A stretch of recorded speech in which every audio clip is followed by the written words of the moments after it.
Welcome to Kenton's videos. Enjoy the video. In this video, I will explain how to use gamma properly. Gamma correction is a crucial process that adjusts the brightness of an image in a non-linear way.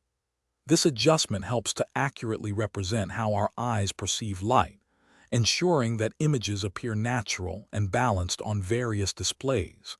It's essential for both image capture and display to maintain visual fidelity across different devices.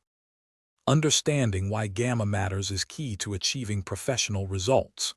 Without proper gamma, your images can appear either too dark, losing important shadow detail, or too bright, washing out highlights. Correct gamma ensures that colors and tones are consistently represented, making your work look great on any screen, from a phone to a large monitor. Applying gamma correction correctly involves a few steps.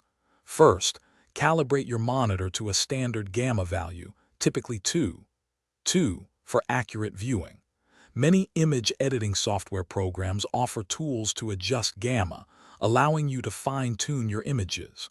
Always ensure that the gamma of your output matches the intended display environment for optimal presentation.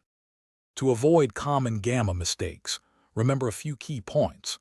Never apply gamma correction twice, as this can severely distort your image's brightness and contrast. Instead of guessing, always rely on proper calibration tools to set your gamma values accurately.